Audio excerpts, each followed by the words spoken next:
अगर फिरदौस बर रुए जमी अस्त, अगर फिरदौस बर रुए जमी अस्त, हमी अस्त वो हमी अस्त वो हमी अस्त।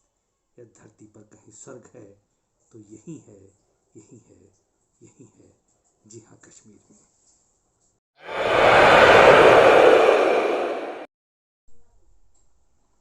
नमस्कार। कश्मीर की कब कब बदली तस्वीर, तो पूरे कश्मीर का विवरण देने के लिए मैं आपके सामने आया हूँ। कहा जाता है कि तीसरी सदी में कश्मीर की शुरुआत होती है और प्राचीन काल में माना जाता है कि यहाँ बुद्ध और हिंदू संस्कृतियों का केंद्र माना जाता रहा है। और एक और मान्यता है कि वहाँ पर शिव भगवान की पत्नी सती रहा करती थी और उसी के नाम पर यहाँ का नाम सतीसर पड़ा था। लेकिन वहाँ एक राक्षस नाग के उत्पीड़न के कारण सती और कश्यप ऋषि ने मिलकर उसका मर्दन किया था, इसलिए कालांतर में इसका नाम कश्यप मार पड़ गया और माना जाता है कि कश्यप मार के नाम से ही जो उत्पत्ति हुई, कश्मीर की उत्पत्ति हुई, कश्मीर नाम की। सम्राट अशोक और कनिष्क के समय में यह बौद्ध धर्म का केंद्र माना जाता रहा, वहाँ की संस्कृति और कला का केंद्र माना जाता रहा। और पूरे इतिहास काल को देखें तो यहाँ पर कुषाण, मौर्य, हूण, लोहरा, मुगल, अफगान, सिख और डोगरा राजाओं ने राज किया।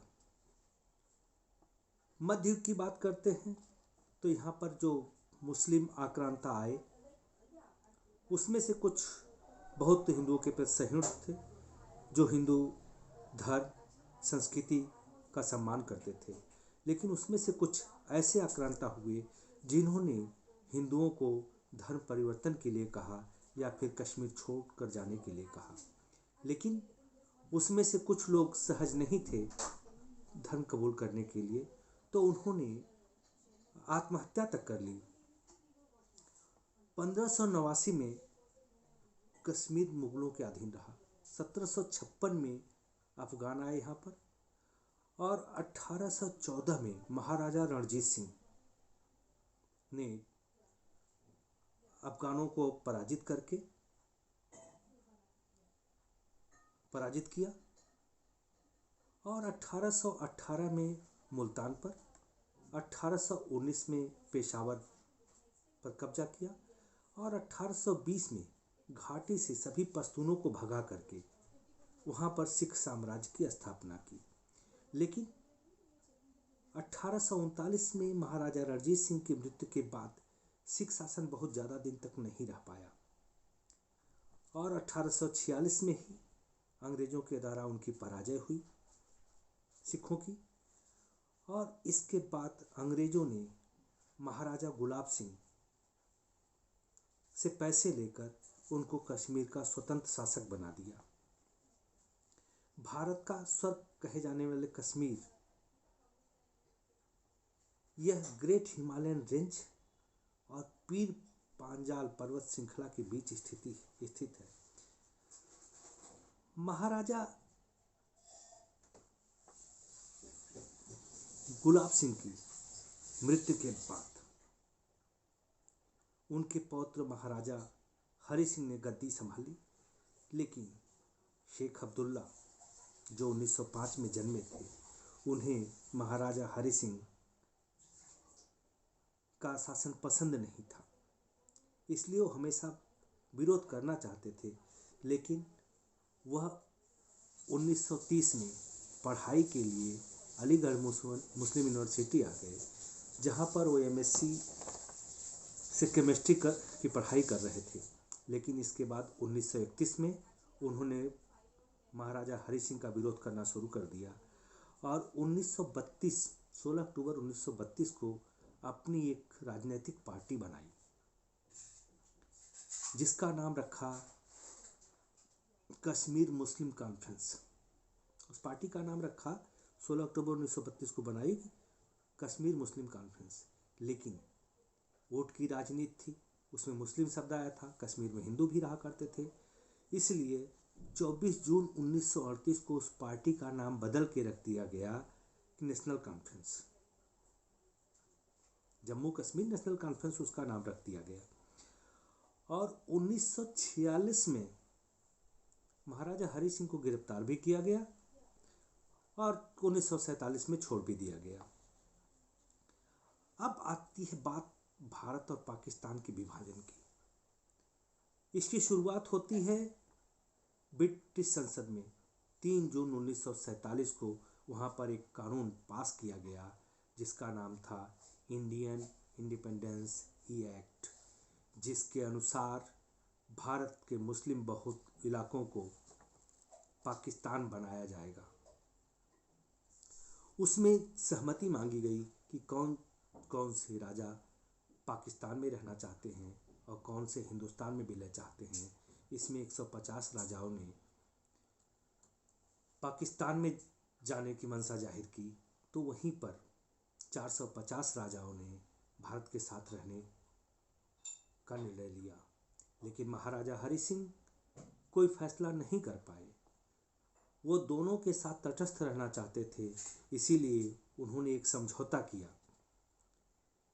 लेकिन पाकिस्तान भारत के साथ जो समझौता हुआ उस पर पाकिस्तान ने हस्ताक्षर किए, लेकिन भारत हस्ताक्षर करता उसके ऊपर उससे पहले ही 20 अक्टूबर 1947 को जिन्ना के उकसावे पर पठानों ने, कहा तो जाता है कि वो छद्म सैनिक थे, वो पाकिस्तान के सैनिक ही थे, लेकिन पठानों ने कश्मीर के ऊपर आक्रमण कर दिया।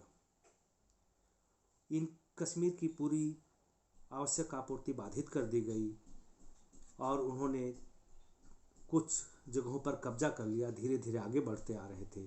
तो 24 अक्टूबर 1947 को महाराजा हरि सिंह ने लॉर्ड माउंटबेटन के माध्यम से भारत से सहायता मांगी, लेकिन भारत में विलय के समझौते पर बात रुकी हुई थी, जिसमें 2 दिन लग जाने के कारण 26 अक्टूबर 1947 को समझौते पर हस्ताक्षर हुए और 27 अक्टूबर 1947 को भारतीय फौजों ने कबायलियों को, पठानों को पीछे खदेड़ा। और वहीं पर यहाँ पर जो तय हुआ था समझौते में विलय के, कि भारत के अधीन रक्षा, विदेश और संचार रखे गए थे। बाकी सारे मामले कश्मीर के पास ही रखे गए। अक्टूबर 1948 में मेहरचंद वहाँ के प्रधानमंत्री बनाए गए और 5 मार्च 1948 को, माफ़ कीजिएगा, अक्टूबर 1947 को मेहरचंद प्रधानमंत्री बनाए गए। लेकिन 5 मार्च 1948 को शेख मोहम्मद अब्दुल्ला वजीर आजम बने। लेकिन वहाँ पर धारा 370 शामिल करने के लिए शेख अब्दुल्ला और नेहरू जी में कुछ अनबन हो गई। उसी समय 9 अगस्त 1953 को शेख अब्दुल्ला को गिरफ्तार करके 11 वर्षों के लिए जेल भेज दिया गया। लेकिन जवाहरलाल नेहरू ने अपनी मृत्यु से पहले ही उनको जेल से रिहा करा दिया गया। 1965 के अगस्त माह में पाकिस्तान फौजों ने हमला किया, लेकिन भारतीय फौजों ने उनका मुंहतोड़ जवाब दिया और उनको पीछे भगा दिया और ये लड़ाई समाप्त हुई 10 जनवरी 1966 को ताशकंद समझौते के रूप में। यहाँ यह भी बताना जरूरी होगा कि 30 मार्च 1965 को कश्मीर से प्रधानमंत्री पद को हटा करके वहाँ पर मुख्यमंत्री बना दिया गया। जो प्रधानमंत्री हुआ करते थे उनको मुख्यमंत्री पद बनाया गया। 1982 में शेख अब्दुल्ला की मृत्यु के बाद उनके पुत्र डॉक्टर फारूक अब्दुल्ला ने मुख्यमंत्री पद की शपथ ली और अगले चुनाव में जीत के बाद भी वो मुख्यमंत्री बने। लेकिन कुछ कहा जाता है कि 1984 में इनके बहनोई गुलाम मोहम्मद शाह, इनके बहनोई गुलाम मोहम्मद शाह ने इनकी सत्ता गिरा दी। अब कहीं कहीं 1984 मिलता है जहां दस्तावेज में, और 1986 लिखा जा रहा है कि 1986 में उन्होंने गिरा दिया। लेकिन वह अपने फैसले को सही साबित करने के लिए उन्होंने एक बहुत ही खतरनाक फैसला ले लिया, जिसमें कहा कि यहाँ पर जम्मू में न्यू सेंट्रल सेक्रेटेरिएट में एक पुराना मंदिर है, जिसको गिरा करके एक भव्य मस्जिद बनाई जाएगी और जिसका नाम होगा शाह मस्जिद। अब यही जड़ शुरू होती है हिंदू और मुस्लिम के विरोध की। यहीं से प्रदर्शन शुरू हुआ और वहाँ पर दोबारा राष्ट्रपति शासन लगा दिया गया। वैसे तो हिंदू का विरोध 1930 में शुरू हो चुका था शेख अब्दुल्ला के समय से, लेकिन 1986 में इस फैसले के बाद मुखर हो गया और उन्होंने केवल अपने फैसले को कि सत्ता में बने रहने के लिए, मुसलमानों के अपीजमेंट के लिए गुलाम मोहम्मद शाह ने ऐसा फैसला लिया। लेकिन तमाम प्रदर्शन होने लगे, इसके चलते दोबारा वहाँ पर राज्यपाल का शासन हुआ और इसके बाद दोबारा जब 1987 में चुनाव हुए तो वहाँ पर कांग्रेस और नेशनल कॉन्फ्रेंस की बहुत बड़ी जीत हुई। इसके कारण कुछ चरमपंथी जो अंदर आ चुके थे, घुस चुके थे, उन्होंने ये कहना शुरू कर दिया कि ये फैसला जो है धांधली की गई है इस वोट में, इसको हम नहीं मानते। इस तरह से धीरे धीरे दंगे शुरू होने लगे। अब यह प्रदर्शन धीरे धीरे आक्रामक और हिंसक हो गया और इसी हिंसक प्रदर्शनों का फायदा उठा करके पाकिस्तान ने अपने हिजबुल के आतंकी भेजे और जो कश्मीर के थे लिबरेशन फ्रंट के, इनको पाकिस्तान में भेजकर आतंकवाद की ट्रेनिंग देने लगे। अब 1988 में भारत का विरोध शुरू होता है। 1988 में खुलेआम भारत के विरोध वहां नारे लगने शुरू हो जाते हैं।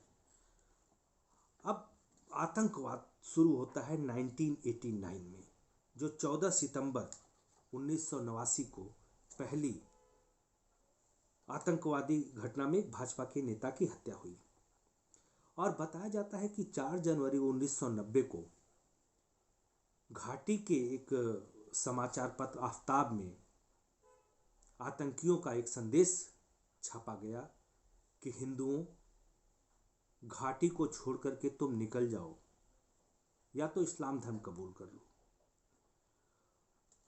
और 19 जनवरी 1990 को तो यहाँ तक हो गया कि मस्जिदों से ऐलान होने लगा कि हिंदुओं, तुम कश्मीर छोड़ दो, नहीं तो मार दिए जाओगे, या तो इस्लाम धर्म कबूल कर लो या फिर कश्मीर छोड़ दो। इसकी वजह से रातों रात सबके घरों पर पोस्टर लगा दिए गए और लगभग बताया जाता है कि 3.5 लाख, कहीं 3 लाख, कहीं 2.5 लाख, ऐसी गिनती मिलती है कि इतने शरणार्थी वहाँ से निकले। अब इनके लिए वहाँ जम्मू में कोई कहीं प्रबंध कोई नहीं था, तो दिल्ली में आके रहने लगे। लेकिन 1991 में इनको 125 रुपये प्रति माह दिया जाने लगा, गुजारा भत्ता के लिए, सहायता राशि, जो भी आप कह सकते हैं। अब दिक्कत यहाँ आती है कि 1991 से 1986 से मंदिरों को तोड़ा जाने लगा यहाँ पर, और टूटने की घटना 98 तक रही है, शायद 2003 भी देखेंगे कहीं मिलेगा आपको। इसके बाद शुरू होता है वहाँ पर arm forces special power act का, क्योंकि आतंकवाद को रोकने के लिए सेना को उनको विशेष अधिकार दिया गया कि वो बिना किसी वारंट के तलाशी ले सकते हैं। लेकिन दुख की बात यह है कि वहाँ पर 2004 में आतंकवाद काबू किया गया। हालांकि बीच में मैं नहीं कहना चाहता कि बहुत बड़ी संख्या में लगभग 200-300 हिंदू पुरुष महिलाएं मारे गए, और यहाँ तक कि मैंने देखा कि तमाम बस में एक एक परिवार के 27-27 बच्चे मार दिए गए, और जिस 27-27 लोग मारे गए जिसमें 11-12 बच्चे थे। ऐसे तमाम घटनाएं हुई, बसों में मार दिए जाते थे। ये अलग अलग अपना कहना है लोगों का। अब ये दौर जो चला तो सारे हिंदू पलायन कर गए और इनकी जमीनों को ले लिया गया। देखेंगे कश्मीर में जाएंगे तो बिल्डिंग अभी भी खंडहर की तरह पड़ी हुई है। मैं भी देखता हूँ, बहुत ग्लानि होती है कि वहाँ पर कुछ मंदिरों के अवशेष ऐसे पड़े हुए हैं। अभी भी जाएंगे तो 2015 तक वहाँ की सेना जो एक्शन लेती थी, पेट्रोलिंग करती थी, यह महुआबती या पीडीपी के शासन के बाद मानवाधिकार के डर के मारे अपना काम पूरी तरह से नहीं करती थी। कारण ये था कि जब ये जाते थे अपना काम करने के लिए तो वहाँ से कोई महिला दरवाज़ा खोलती और चरित्र हनन का आरोप लग जाता, और फौज इनके खिलाफ एक्शन लेने के लिए तैयार बैठी थी। राजनीतिक दबाव रहा हो, जो कुछ भी रहा हो, इसलिए सैनिकों ने केवल खाना पूर्ति के नाम पर कोई हमला होता था, लड़ाई करते थे, लेकिन वहाँ पर जाके तलाशी लेना यह बिल्कुल बंद कर दिया गया था। और इसके पीछे यही कारण था कि जैसे जाते थे, एक लड़की या औरत आते, दरवाज़ा खोलते और चरित्र हनन का आरोप लगाएंगे। लेकिन 2015 तक यही सब चलता रहा। 2016 से ये देखा कि जहां मैं कभी सोच नहीं सकता, बारामूला, शोपियां, इन जगहों पर फौज की गाड़ियां कानवाई जब चलती थी तो भागती थी। मिनी पाकिस्तान कहीं कहा, कहीं कुछ भी कहा जाता था, इतने आतंकी सक्रिय थे वहां पर। लेकिन 2016 से जब शोपियां, बारामूला जैसी जगहों पे छापे पड़ने लगे तो आतंकवाद में कुछ कमी आई, और मई 1954 को संविधान में डाला गया 35 कानून 5 अगस्त 2019 को हटा लिया गया, जो 6 अगस्त 2019 से वो कानून लागू हुआ। और इस प्रकार जम्मू कश्मीर, जो 3 भाग में के लद्दाख, जम्मू और कश्मीर मिलकर जम्मू एंड कश्मीर कहा जाता था, उससे लद्दाख को अलग कर एक केंद्र शासित प्रदेश बना दिया गया, और जम्मू कश्मीर एक प्रांत, केंद्र शासित प्रांत बनाया गया, जो 31 अक्टूबर 2019 को अस्तित्व में आया। यहाँ विधानसभा रहेगी, लेकिन ये सारे रोल इसको केंद्र शासित प्रदेश जैसे करने होंगे। यह कश्मीर की कहानी थी। उम्मीद करता हूँ कि जैसे पुराने ज़माने में फिल्म की शूटिंग या पर्यटन उद्योग कश्मीर का आबाद था, उसी तरह से दोबारा आबाद हो। इन्हीं शुभकामनाओं के साथ मैं आपसे अनुरोध करूँगा कि यदि जानकारी अच्छी लगी हो, क्योंकि हमें काम करने के लिए उत्साह मिलता है यदि आप वीडियो को लाइक करते हैं, चैनल को सब्सक्राइब करते हैं और इसको आगे बढ़ाते हैं। वैसे मर्जी आपकी, दबाव मेरा नहीं, कोई दबाव नहीं है। आपकी जैसी इच्छा वैसा करें। विदा लेता हूँ। जय हिंद, नमस्कार।